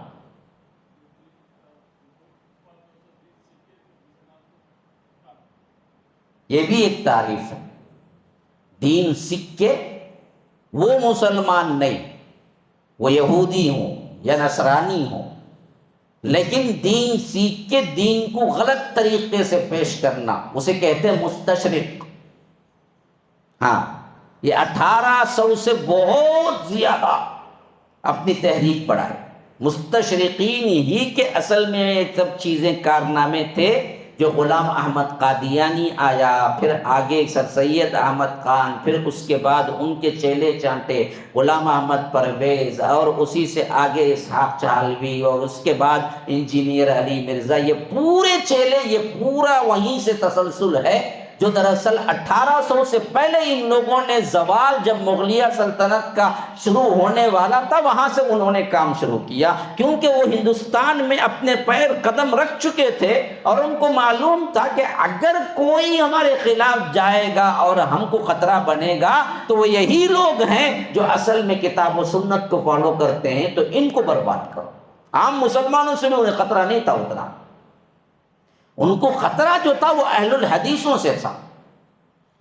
ہاں بلکہ یوں کہہ لیجئے ہر وہ کتاب و سنت کو ماننے والوں سے تھا جو صحیح کتاب و سنت اور منہج سلف پہ چلتے تھے۔ اسی واسطے علماء حدیث خاص کر صادق پور جو نام سے وہاں پر موجود ہے گاؤں، ان کے تو تمام کے تمام علماء کو انہوں نے کالے پانی کی سزا دی۔ سب سے خطرناک ترین سزا تھی وہ ہندوستان کی کالے پانی کی سزا۔ ہاں سب سے زیادہ علماء جو مارے گئے، پھانسی پہ لٹکائے گئے انگریزی دور میں، وہ علماء اہل حدیث ہیں. یہ تاریخ آپ نے پڑھی نہیں ہے، نہیں سمجھ سکتے. لیکن اصل میں یہ پورے کارستانیاں انہی کی ہیں جو جدید طبقے کو متاثر کرنے کے لیے اسلام کو اچھی طرح جانے، پڑھا، اور وہاں سے انہوں نے تلاش کیا کہ کیسے ذہنوں میں داخل کر کے لوگوں کو اسلام سے بدزن کرنا ہے. پھر اپنے چیلے چانٹے بنائے اور اپنے آپ کو اسلام کے مطابق یا اسلام کے بہترین عالم لوگوں میں متعارف کروائے، اور ایسے مسلمان لوگوں کو اندر لیے جو ذہین و فطین تھے لیکن اصل منبع ان کو نہیں ملا تھا. ادھر ادھر کا جو یہ لوگ لٹریچر لکھے، کیونکہ انگریزی زبان ان کی بن گئی تھی حکومت میں آنے کی وجہ سے، تو جو ذہین و فطین تھے ان کے کتابوں سے متاثر ہوئے، لیکن پیدائشی مسلمان گھرانوں کے تھے. ان بدبختوں نے اور زیادہ جلتی پہ تیل کا کام کیا. انہوں نے کیا کر دیا، کتابیں تو اصل اسلاف کی نہیں پڑھی بلکہ ان کی کتابوں سے سراسر پورا اسلام لیا، اور ان کے اٹھائے گئے جتنے بھی سوالات تھے اس سے متاثر ہو کر یا انہیں جوابات دینے کی وجہ سے، یا یوں سمجھ لیا کہ انہی پر سب سے زیادہ بوجھ ہے ان جوابات کو دینے کا، تو انہوں نے کیا کر دیا، جو چیزیں یہ سوال اٹھائے جس کا جواب انہیں بن نہیں پڑا تو انہوں نے کیا کر دیا، انکار ہی کرتے چلے. جس کی سب سے بڑی مثال آج بھی حضرت عائشہ کی عمر کی، ہاں آج بھی ہے. مثلا آج کے دور میں آپ کو کوئی غیر مسلم مل جائے، اب ذرا کیا کرو گے، ادھر ایک طرف محبت رسول ہے، ادھر بخاری کی حدیث ہے. حضرت اماں عائشہ سے اللہ کے رسول صلی اللہ علیہ وسلم نے 6 سال میں نکاح کیا، 9 سال میں رخصتی ہوئی، 18 سال میں بیوہ ہوئی. بالکل صحیح حدیث. ابھی اس دور کے اعتبار سے انہیں پوچھتا ہے، کیا جی تمہیں اپنی بیٹی کو دیں گے کہ 6 سال کی کسی کو؟ لیکن تمہارے نبی کیے نا ایسا. اب جواب بن نہیں پڑا. اور پھر پہلے سے کیا ہے، ان مستشرقین کا لٹریچر پڑھ کے وہ پہلے سے بکھرا ہوا ہے، پریشان ہے. تو اس نے کیا سوچا، جواب نہیں بن پڑ رہا ہے، کریں گے کیا؟ حدیث کو مار توڑا. حدیث کو مانے بولے تو نہیں پوچھیں گا میرے سوال، اسلام کی محبت میں ہی. حالانکہ ان کو وہ سمجھانے کی ذمہ داری نہیں کی گئی. بعض لوگ پھسلے تو اسلام کی محبت میں ہی پھسلے، لیکن آگے جاتے جاتے جاتے جاتے کلی اسلام سے نکل گئے. خواہش نفس کی پیروی آ گئی. ارے یہ تو بہت اچھا ہے نا معاملہ، مسلمان کا مسلمان رہو اور نعرہ لگاؤ اہل قرآن کا، اور جو چاہے کرتے رہو، نماز کی ضرورت نہیں، میوزک حلال ہے، شراب حلال ہے، اور اسی طرح دوسرے جو بھی چیزیں ہیں سب حلال ہیں، اور جو چاہے کرو، اور اس کے ساتھ ساتھ کیا ہے، بالکل مسلمان بھی رہو. حدیثیں جتنی آئی ہیں سب کو اٹھا کے پھینکو، یہ سب نہیں ہے قرآن میں، یہ سب نہیں ہے، یہ سب نہیں ہے، یہ سب نہیں ہے، جیسے چاہے زندگی گزارو. یہ ہوا اصل مسئلہ ان کے ساتھ. تو مستشرقین نے اصل میں اس طور پر پھیلا دیا، حالانکہ اس بات کی وضاحت کرنے کی ضرورت نہیں بھائی. حضرت عائشہ کی شادی رضی اللہ عنہا 6 میں ہوئی، 9 میں رخصتی ہوئی، کرنے کی ہی ضرورت نہیں. کیوں بولو، کیوں جی؟ کون بھی بول کے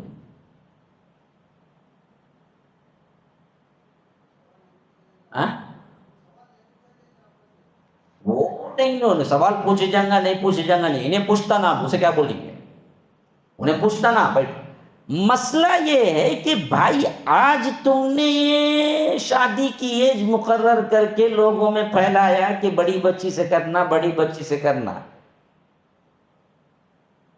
آج سے 50 سال پہلے، 70 سال پہلے چلے جاؤ، پوری انسانیت، پوری دنیا میں بات عام تھی، بچوں کی بچے کی شادی ہوتی تھی. گاندھی جی کی شادی کب ہوئی؟ 13 سال میں ہوئی. گاندھی جی کو چیک ڈیکس میں پکڑ لو، چل جاؤ. اور بیوی کیا تھی؟ 11 سال کی بھی نہیں تھی. جاؤ پڑھو، ہسٹری پڑھو. اب کے دور کے مرزا غالب کی شادی کب ہوئی؟ 13 سال اس وقت ان کو. اسد اللہ غالب جو مشہور ہیں شاعر، ان کی شادی بھی 13 سال. 13 12 10 شادی کی عمر ہوتی تھی، اور بچیوں کی 9 یا 6 یا 7 یا 8 ہو جاتی تھی. اگر بالغ نہیں ہوتی تھی بچی جب شادی کرتے تھے تو رخصتی بالغ ہونے کے بعد رکھ لیتے تھے. اتنا مسئلہ، وہ مسئلہ کچھ ہے نہیں، یہ عام تھا، پوری دنیا میں یہ رواج تھا.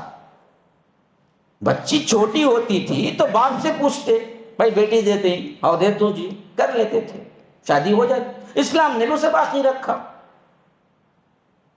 اسلام میں بھی ہے، اب بھی ہے. بچی بالغ نہیں ہوئی نہ کہے شادی کریں. ارے بیوقوف، شادی کرنے کا مطلب یہ نہیں کہ کیا ہو جائے، صحبت بھی ہو جائے. شادی کرنے کا مطلب یہ ہے کہ نکاح میں آ جائے. رخصتی تم بالغ ہونے کے بعد رکھ لے سکتے ہو. ہاں، جیسا آج کے زمانے میں نسبت بولتے، منگنی. اس زمانے کی شادیاں جو ہوتی تھی نابالغ بچیوں سے، وہ منگنی کی طرح تھی. وہ اس میں رخصتی نہیں ہوتی تھی. اسی واسطے اماں عائشہ جب نابالغ تھی 6 سال کی عمر میں تب شادی ہوئی، لیکن رخصتی نہیں ہوئی. صدیق اکبر کے گھر ہی میں تھی وہ. پھر ہجرت ہوئی، پھر مدینہ آئے. مدینے میں 1 سال گزرا، پھر 2 سال شروع ہوا، پھر غزوہ بدر پیش آیا. ایسے وقت میں حضرت صدیق اکبر آ کے کہے کہ اللہ کے رسول، آپ کی امانت آپ واپس لے جائیں، اب میری بچی بڑی ہو چکی ہے، آپ کا نکاح ہو جائے. تو رخصتی تب ہوئی 2 ہجری میں. اب اس میں کیا چھپا ہے، کیا نیا ہے معاملہ؟ ابھی اس میں چکما کہاں دیا گیا، ذہن کہاں پھرایا گیا؟ 6 سال میں شادی ہوئی. وہ شادی وہ ہے جو آج ہم نسبت بولتے یا منگنی بولتے. آج بھی قبائل میں رواج ہے کہ چھوٹے بچیوں سے، بلکہ پیدا ہوتے ہی کیا کرتے، بات کر کے رکھ لیتے، میرا بچہ تو مجھے دینا، تیری بیٹی میں تجھے دوں گی، تیرے بیٹے کو دوں گی. یہ آج بھی رواج ہے.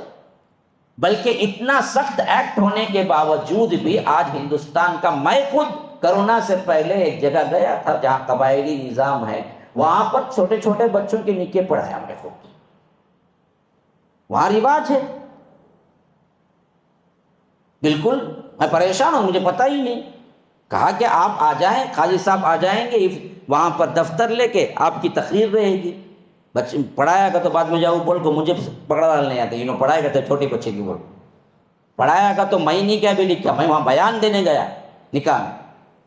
ہاں، رسم و رواج جو ہوتے ہیں نا اس پہ بیان دینے گیا، ورنہ تو قاضی صاحب ہی چاہے ماں کے لے لے کو دفتر. دونوں چھوٹے چھوٹے بچے، 2 بھائیاں ایک ساتھ نکاح. اور پریشان، کیا بھئی یہ ہمارے ہاں چلتا رہو، کیا نہیں مسئلہ ہے. ہم قبائلی زندگی ابھی بھی باقی ہے وہاں پر. ہندوستان ہی میں کئی قبائل ایسے ہیں جہاں پر ابھی بھی قبائلی زندگی باقی. بچوں بچیوں کی شادیاں بہت جلدی ہو جاتی ہیں، اس سے ان کا نسل بھی محفوظ ہوتی ہے، ماشاءاللہ سے ان کے بچے بھی بڑے پختے بنتے ہیں. پھر اس کے بعد وہ خود ان کے اپنے آنکھوں سے پوتوں کو، پڑ پوتوں کو دیکھ کے جاتے ہیں. ہاں، انہیں کیا ہوتا، بڈھا ہوتا ہوتا ہوتا ہوتا ہوتا 40 سال کی عمر میں شادی کر کے بچہ بھی بڑا نہیں ہوتا، مر جاتا. یہ غلط تہذیب تو لے کے آئے. اسلام بڑی پاکیزہ تہذیب ہے. ایسے بچوں کو جب ابھی شعور بھی نہیں آئے، ان کے ذہنوں میں ان کی طرف سے ایک منگنی والا رشتہ باقی رہتا کہ بھائی میں اس کے حوالے سے ہوں، اور جب بالغ ہو جاتی فوری اس کے انڈر میں آ جاتی، کسی کو مس بھی نہیں کرتی، کسی کو ٹچ بھی نہیں کرتی، مس بھی نہیں کرتی. وہ خالص حور جیسے آتی، بالکل پاکیزہ تر اپنے شوہر کے پاس. اس میں کیا غلطی ہے؟ اور تمام جوانی اسی شوہر کے لیے گزارتی. ایک ایک کو کیا ہوتے ماشاء اللہ سے 18 اولاد، 20 اولاد، پھر بھی ماشاء اللہ جوان رہتی. کیوں؟ شادی بہت جلدی ہو گئی، ماں بن جاتی. یہ سسٹم ہے اسلام کا، اس میں غلطی کیا ہے؟ یہ تو اب بنانا جی، یہ مغربی تہذیب سے متاثر ہو کر ان بدبختوں نے عمدن ایسا کیا، وہ بھی ان کے بھی یہی حالت تھی۔ بلکہ جب ہم ترقی کے آخری زمانے میں تھے، بغداد کے اسٹریٹ لائٹ جب جلا کرتے تھے اور ٹوائلٹ جب بنا چکے تھے ہم، تب اس وقت یورپ کی گلیوں میں کیچڑ اتنا ہوتا تھا کہ کہتے ہیں کہ گھٹنے تک کوئی انسان جاتا تو کیچڑ اس کے لت پت گھٹنے ہو جاتے تھے، اور بدبو ایسی تھی کہ کوئی تہذیب یافتہ آدمی ان کے گلیوں میں چل نہیں پھر سکتا تھا۔ یہ حالت تھی ان بدبختوں کی۔ یہ تو ابھی پلٹے 400 سال، ورنہ ان کے بادشاہوں کو پاخانہ ٹوائلٹ جانے کی بھی تہذیب نہیں تھی، بیٹھے بیٹھے فارغ ہوتے تھے۔ ایسی مجلس ہے، بادشاہ صاحب کو حاجت آ گئی، کہاں جائیں گے؟ کہاں بھی نہیں جاتے تھے، سب کے سامنے بیٹھ کو کرتے تھے ایسا۔ ہاں، سب دیکھ لو، خاموش رہنا، بادشاہ صاحب بیٹھے ہیں، غلط نہیں، جاؤ جا کے پڑھو، گوگل میں آج بھی موجود ہے، حتیٰ کہ وہ ٹوائلٹ بھی موجود ہیں جو لے لے کے پھرتے تھے ان کے ساتھ۔ ہاں، بادشاہ صاحب کو ایک انسان ہے دھلانے والا، ایک انسان ہے پوچھنے والا، پھر اس میں کیا کرتے تھے، عطر وغیرہ کچھ خوشبو ڈال کے چھڑک دیتے تھے، پھر وہی دربار ہوتا۔ یہ تھے، ہم سے نظافت سیکھی نا جی، ہم سے طہارت سیکھی، ہم سے تمدن سیکھا، ہم سے شہریں کیسے آباد کرنا ہے شہروں کو یہ سیکھا، ہم سے سائنس سیکھی، ہم سے تہذیب و تمدن سیکھا، ہم سے طہارت سیکھی۔ ان بدبختوں کو کیا پتا تھا؟ ہم دراصل وہ زمانے نہ پڑھے نہ دیکھے، تو ہم متاثر ہو گئے ان کے اقوال سے، ان کی کتابیں سے۔ ارے یہ کیا بات ہے، یہ کیا بولتا ہے؟ اسی لیے میں ہمیشہ کہا کرتا ہوں 1492 غرناطہ جو آخری تھا، غرناطہ اندلس کا آخری شہر جو ہمارے ہاتھوں سے گیا، اس کا آخری بادشاہ تھا ابو عبداللہ۔ 1492، ہاں 1492، 1592، 1692، 1792، 1892، 2092 ابھی آیا نہیں، 400 سال پہلے، 400 سال پہلے اندلس پر ہماری حکمرانی 800 سال کی تھی، یاد رکھو۔ اس اندلس کا آخری بادشاہ تھا ابو عبداللہ، جس نے لکھ کے دیا تھا کہ ہم شکست تسلیم کرتے ہیں، ہم کو یہ رعایتیں دینا ہے تو پھر ہم ملک دے دیتے ہیں۔ تو اس وقت فردینینڈ جو سپہ سالار تھا انگریزوں کا، اندر داخل ہوا اور اپنی بیوی ازابیلا، جس کا نام آتا ہے تاریخ میں، اس کو سب سے بڑا تحفہ فتح کی خوشی میں کیا دیا پتہ ہے؟ مسلمانوں کا ٹوائلٹ دیا، جو اس وقت متمدن تھا سب سے زیادہ، مسلمانوں کے پاس تھا سب کچھ۔ ہاں، ڈرینیج سسٹم، گلیوں میں پانی جانے کا سسٹم، رات میں شمع جلانے کا سسٹم، رات کے اندر کام کرنے کا سسٹم، فلکیات کے ماہر، سائنس کے ماہر اور میکس کے ماہر۔ الخوارزمی کون ہے؟ خوارزمی سے آیا ہے۔ خوارزمی وہی ہے جو صفر کو ایجاد کیا اور سب سے پہلا میکس سکھایا۔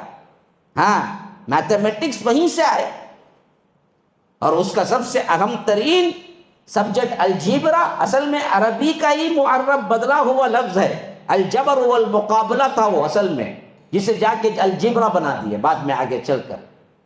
الجبرا بڑھانے والا سب سے پہلے خوارزمی تھا، جو ہمارا تھا۔ ہر ایک میں ہم تو آگے تھے۔ اس وقت کسی کی مجال نہیں ہوئی کہ وہ حضرت عائشہ کی حدیث پہ گفتگو کر سکے۔ اچھا، میں ایک بات پوچھتا ہوں، دیکھیے بڑے آسان لفظوں میں سمجھ آنے والی بات، کون ایسے مشرکین مکہ میں ہمدرد تھے؟ کم از کم آخری درجے میں بھی کوئی ایسا تھا کہ اللہ کے رسول کوئی برائی کریں، کوئی غلطی کریں معاشرے کے اعتبار سے، اور وہ لوگ رحم کھا کے چھوڑ دیں؟ ایسا کوئی ایک تھا؟ وہ تو جان کے دشمن بنے بیٹھے تھے نا جی، ایک ایک بات مل جاتی اسے پروپیگنڈا کر کے پوری دنیا میں پھیلا دے گا، اور پوری دنیا اور پورے لوگوں میں غلط معاملہ اور غلط اور بد کردار ثابت کرنے کے لیے بیٹھے ہوئے تھے۔ تو جب حضرت عائشہ کی شادی 6 سال میں ہوئی تو مشرکین نے کیوں نہیں زبان ہلائی کہ تم نے اپنی چھوٹی بچی کو کر لیا؟ یہ نبی تو ایسا ہے کہ جب 6 سال کو کر لیا، نہیں بولے نا؟ یہ ایک مشرک زبان نہیں ہلائے، کیا وجہ تھی؟ کیا وجہ تھی؟ بالکل پوری انسانیت مانتی تھی، غلط کوئی بات نہیں تھی، اور اسلام نے اسے برقرار رکھا۔ یہ بھی بات سمجھ جاؤ، اسلام نے اسے برقرار رکھا۔ جیسے حج زمانے جاہلیت میں بھی ہوتا تھا، عمرہ زمانے جاہلیت میں بھی ہوتا تھا، اسے اسلام نے بھی برقرار رکھا، بس اس کے اندر کی جو غلطیاں تھیں اس کو نکال دیا۔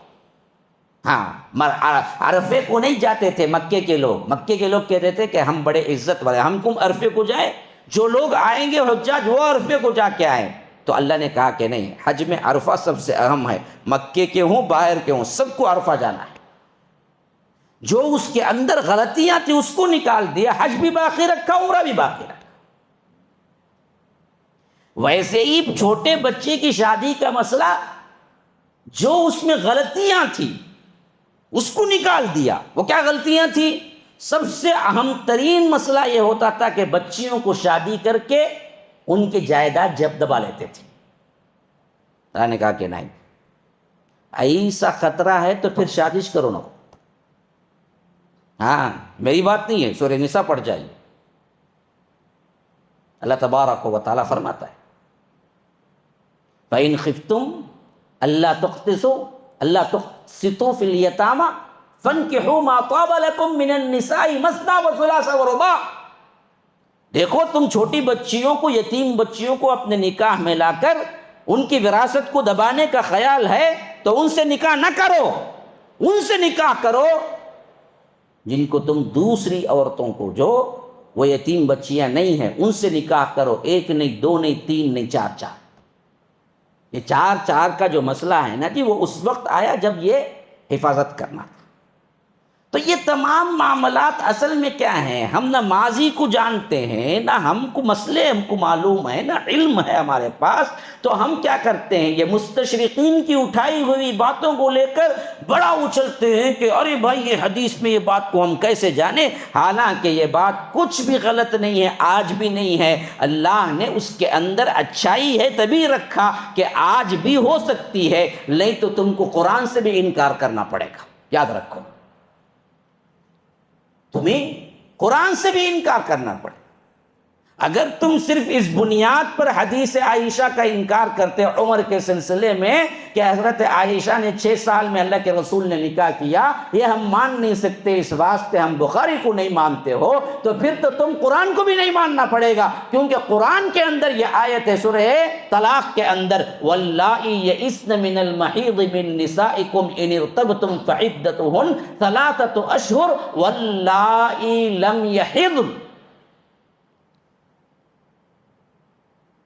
جو اپنی حیض سے مایوس ہو چکے، یا عیسیٰ جسے کہتے ہیں، اس عمر کو پہنچ گئی ہیں جہاں پر حیض آنا ختم ہو جاتا ہے، 50-55 سال کے قریب، وہ عورتوں کو حیض نہیں آتا پھر اس کے بعد۔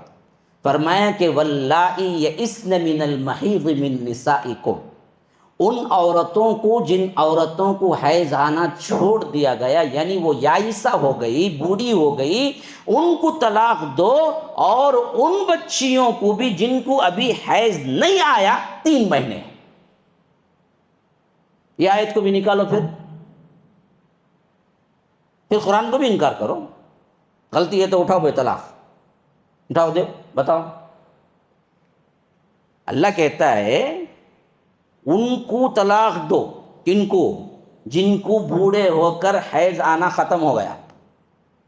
تو کتنا دینا ان کو؟ 3 مہینے۔ کتنے بھائی؟ 3 مہینے طلاق کی مدت۔ ہاں، ان کو بھی 3 ہی مہینے، جن کو ابھی حیض نہیں آیا۔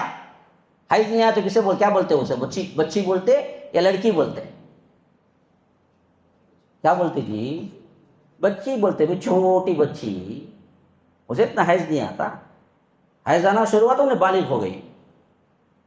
تو گویا قرآن صاف بتاتا ہے کہ جسے ابھی بالغ نہیں ہوئی اس کی شادی بھی تمہیں کر سکتے ہیں، طلاق بھی دے سکتے.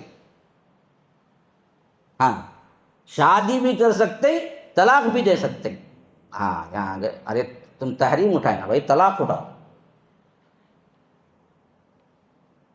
میں ایسے ہی نہیں کہہ رہا ہوں، جاؤ جا کے آپ پڑھو. دیکھیے آیت نمبر 4 دیکھیں، واللائی یئسن من المحیض من نسائکم ان ارتبتم فعدتہن ثلاثۃ اشہر واللائی لم یحضن. صاف آ گئی بات. 4 لم یحضن، 4 جس کو حیض نہیں آیا اس کو شادی کر کے طلاق دینا ہے تو بھی 3 مہینے طلاق کے، اس کی 3 مہینے عدت ہے اسے. وہ بچی جو ابھی بالغ بھی نہیں ہوئی، اس سے نکاح بھی ہو سکتا ہے، اسے طلاق بھی دیا جا سکتا ہے. جب تم یہ لا کے کہتے ہو کہ حدیث کا انکار میں کرتا ہوں کہ بدبخت کو کہنا ہے، پھر تو قرآن سے یہ آیت بھی نکال، ضرورت ہے تیری؟ تو اصل میں شریعت کو سمجھے نہیں لوگ، پڑھتے نہیں ہیں، علماء سے علم حاصل نہیں کرتے ہیں. کوئی شک پیدا ہوا تو صحیح طور پر اس کا جو سورس ہے ان سے رجوع نہیں کرتے ہیں. مستشرقین کی لکھی ہوئی کتابوں سے دراصل کیا کرتے ہیں، علم حاصل کر کے چیختے ہیں. تو یاد رکھیے، پہلی حدیث، پہلی بات جو میں نے بیان کی وہ ہے کہ قرآن بھی اللہ کی طرف سے، حدیث بھی اللہ کی طرف سے. وحی صرف قرآن کی نہیں اتری، حدیث کی بھی اتری. اس کی پہلی دلیل سورہ بقرہ کی قبلے والی آیت، دوسری دلیل یہ آیت جو میں نے ابھی آپ کے سامنے بیان کیا سورہ تحریم کی، کہ وَإِذْ أَسَرَّ النَّبِيُّ إِلَىٰ بَعْضِ أَزْوَاجِهِ حَدِيثًا فَلَمَّا نَبَّأَتْ بِهِ وَأَظْهَرَهُ اللَّهُ عَلَيْهِ عَرَّفَ بَعْضَهُ وَأَعْرَضَ عَن بَعْضٍ فَلَمَّا نَبَّأَهَا بِهِ قَالَتْ مَنْ أَنبَأَكَ هَٰذَا قَالَ نَبَّأَنِيَ الْعَلِيمُ الْخَبِيرُ. کہ اللہ تبارک و تعالیٰ نے مجھے اطلاع دی. وہ اطلاع کہاں ہے؟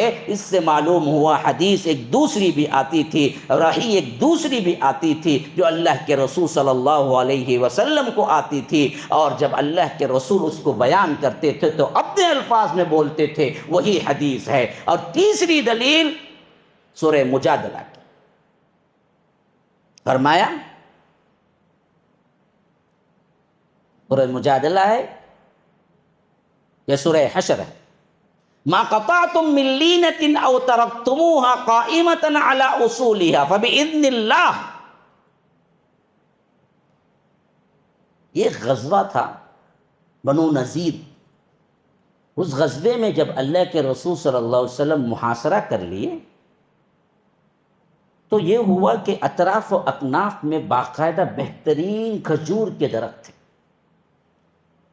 لین اسی کو کہتے ہیں، کھجور کے درختوں کو کہتے ہیں. جب یہ محاصرہ لمبا ہوا تو اللہ کے رسول صلی اللہ علیہ وسلم، حضرت ابن عمر روایت کرتے ہیں کہ اللہ کے رسول صلی اللہ علیہ وسلم نے ہمیں فرمایا کہ بعض درختوں کو جلا دو، بعض کو کاٹ دو، تاکہ یہ لوگ محاصرے سے باہر آئے، ان کو نقصان پہنچے. تو صحابہ نے وہی کیا، بعض کو کاٹ دیا اور بعض کو کیا کیا، چھوڑ دیا یا بعض کو جلا دیا. تو انہوں نے پروپیگنڈا کرنا شروع کر دیا، یہ رسول تو ایسا دہشت گرد ہے کہ درختوں کو بھی نہیں چھوڑتا، درختوں کو کاٹنا شروع کر دیا. بھائی درخت تو رحمت ہوتی ہے، درختوں کے سائے ہوتے ہیں، درختوں سے پھل ہوتے ہیں. اس نے تو کیا کیا، دشمنی میں آ کر ہمارے درختوں کو بھی کاٹ دیا، غلط پروپیگنڈا کیا. تو اللہ تبارک و تعالی نے آیت اتاری، ما قطعتم من لینۃ او ترکتموها قائمہ. دیکھو جتنے کھجور کے درخت اللہ کے رسول صلی اللہ علیہ وسلم نے کاٹے اور جس نے چھوڑ دیے، ہاں، من لینۃ او ترکتموها، چھوڑ دیے جسے کاٹے بغیر، یا قطعتم اس کو کاٹ دیے، فباذن اللہ، میرے ہی حکم سے ہوا. اللہ کے رسول صلی اللہ علیہ وسلم نے جو درخت کاٹے وہ میرے حکم سے کاٹے، اور جن درختوں کو چھوڑ دیا وہ میرے حکم سے ہوا۔ اب یہ حکم کہاں ہے پورے قرآن میں کہ اے اللہ کے رسول یہ درختوں کو کاٹ دو؟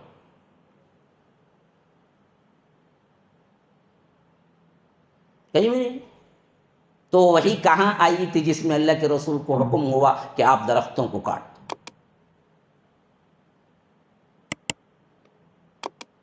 یہ تین چیزیں ہمیشہ یاد رکھ لیں ان سے بحث کرنے سے پہلے، یا جن کا دماغ بن رہا ہے ان سب کو دعوت دے رہا ہوں، اللہ کے لیے اس فتنے کو سمجھیں، باہر نکلیں۔ یہ فتنہ ہے، فتنہ دور جدید میں اٹھانے والا اس کا بانی مبانی غلام احمد پرویز ہے۔ ہاں، دو غلام بہت فتنہ مچائے دور حاضر میں، ایک غلام احمد قادیانی ہے، ایک غلام احمد پرویز ہے، دونوں کا نام غلام ہے۔ ہاں، دونوں کے نام میں کیا ہے؟ احمد آیا ہے، اور دونوں بدبخت ترین انسان ہیں اس دور کے۔ ہاں، اسی طرح دو مرزا بھی یاد رکھ لو، بہت خطرناک ترین کام کیے۔ ایک مرزا غلام احمد قادیانی ہے، ایک انجینئر علی مرزا ہے، یاد رکھو۔ یہ دو مرزا سے بچ کے رہو، یہ دو غلاموں سے بچ کے رہو، جن بدبختوں نے اسلام کے لیے بہت بہت بہت برا کام کیا، ذہنوں میں تشکیک پیدا کی۔ یہ بدبخت آیا، آپ اس کی فوٹو گوگل میں مار کے دیکھ لیجئے، شیو، کلین شیو ہے انہیں، جس کے یہ پیروکار بنے پھرتے ہیں جتنے بھی انکار حدیث کے۔ حالانکہ وہ زمانہ ایسا تھا کہ جاہل کنوار گجر بھی ہو تو کم از کم داڑھی تو رکھتا تھا۔ یہ داڑھی نہیں، داڑھی مڑا، دین کا بانی بنا تو سمجھ لو انگریزوں سے کتنا متاثر رہا ہوگا۔ ہاں، کیونکہ وہ زمانہ کون سا زمانہ؟ خالص انگریز کا تھا اور پرانا تھا۔ اس میں داڑھی مڑانا عام مسلمان بھی بہت بڑا گناہ سمجھتا تھا۔ آج اچھے اچھے مسلمان ہی مڑا لیتے ہیں، آج ہماری دینی حالت یہ ہو گئی، لیکن اس زمانے میں اس حد تک تو تھا کہ مسلمان یہ نشانی باقی رکھتا تھا۔ بڑے بڑے سفرا بھی ہیں یا بڑے بڑے بادشاہ بھی ہیں، داڑھی والے ہی ہوتے تھے۔ آپ دیکھو مغلیہ سلطنت کے بادشاہوں کے چہرے داڑھیوں سے ہوتے تھے، بڑے بڑے لوگ بھی۔ وہ زمانہ جب یہ پیدا ہوا 1903 میں، اور یہ مرا 1980 پر 5 میں لاہور میں مرا۔ جب پیدا ہوا اس وقت غیر منقسم ہندوستان تھا، ہندوستان، پاکستان، بنگلہ دیش سب مل کے ایک ہی ہندوستان جو تھا، اس وقت پیدا ہوا یہ، ہاں 1903 میں۔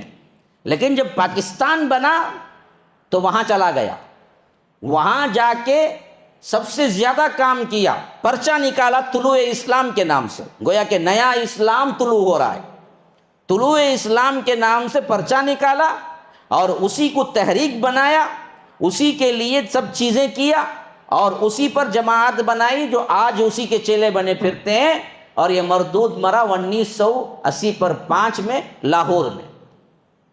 اس کے بعد اس کے چیلے لے کے نکلے، اور ان کو متاثر کرنے والے غیر مسلمانوں میں مستشرقین تھے، لیکن اپنوں میں سر سید احمد خان تھے، وہ بھی یاد رکھو، کیونکہ ان کو ہی سب سے پہلے آیا کہ یہ ہماری ذلت کیسے نکلیں گی، انگریزوں کی پیروی کرے تو ضرور ہم کامیاب ہوں گے۔ اس واسطے کیا کیے انہوں، سب سے پہلے ٹرن لیے انگریزوں کی طرف مسلمانوں میں، تو سر سید احمد خان ہیں، جن کا بڑا نام ہے، علی گڑھ یونیورسٹی جنہوں نے بنائی۔ ہاں، یہی اصل ٹرن ہوئے انگریزوں کی طرف۔ انہوں نے سوچا کہ ایسی ذلت، ایسی مار، اب مسلمانوں کو کیسے بھی اٹھانا ہے۔ کیسے اٹھائیں گے جی؟ جو انگریز بولا ہاؤ بولو، کیونکہ انگریز کی حکمرانی تھی، وہ 1817 کے تھے، اور انگریز تو آہستہ آہستہ اندر داخل ہو رہا تھا، اور 1858 میں تو غدر ہو گیا۔ غدر کے بعد تو ٹوٹل ایسٹ انڈیا کمپنی کیا ہے، ہندوستان کو کور کر لی۔ اچھی طرح یاد رکھو یہ تاریخ، 1858 1858 سے لے کر 1947 تقریباً 90 سال خالص انگریزوں کی حکومت تھی ایسٹ انڈیا کمپنی کے تحت ہندوستان۔ جتنے فتنے اٹھے انہی میں اٹھے، اسی دور کے ہیں یہ پورے۔ غلام احمد قادیانی ہو، انکار حدیث کا فتنہ ہو، اسلم جیراش پوری ہوں، اور اسی طرح دوسرے جو منکرین حدیث بڑے بڑے تمنا عمادی ہوں، یہ پورے اسی دور کے ہیں جو کہ خالص کیا ہو گئے تھے، انگریزوں کے پٹو بن گئے تھے، اور انہوں نے سمجھ لیا کہ آج مسلمانوں کی ترقی صرف اور صرف انگریز کے چال و چلن، انگریز کی اتباع میں ہے، اس کے علاوہ کسی میں نہیں۔ تو اس واسطے انگریز جیسے بولا ویسے بولے، اسی واسطے انہوں نے کیا ہے، انگریزی تعلیم دینے کے لیے علی گڑھ قائم کیا، کیونکہ اس زمانے کے مسلمان سمجھتے تھے کہ انگریزی تعلیم ہم پڑھیں گے تو پھر تو ہمارا اسلام چلا جائے گا، ہم نہیں پڑھتے انگریزی تعلیم۔ انگریزی تعلیم پڑھنا کفر بولتے تھے وہ لوگ، اتنا ان کو نفرت تھی اس سے۔ لیکن جب انہوں نے کیا کیا، مسلمانوں کے دلوں کے اندر کھولنا شروع کیا کہ نہیں نہیں نہیں نہیں، ان سے ملو تبھی ہماری ترقی ہے، تو ان کے چیلے آگے آئے۔ پھر ان سے متاثر ہونے والا یہ غلام احمد پرویز ہے جو آگے چل کر ان کے لٹریچر کو بڑھایا اور آگے بڑھا۔ پھر اس سے آگے بڑھ کے آنے والے ہی یہ سب چھوٹے چھوٹے آج کے اس کے بیٹے ہیں جو سمجھتے ہیں کہ ہم انکار حدیث کر کے بڑی اسلام کی خدمت کر رہے ہیں۔ اصل میں کیا ہے، پکی جہالت ہے، اور اسلام کا اصل روح اور اصل طریقے کو منہدم کر رہے ہیں۔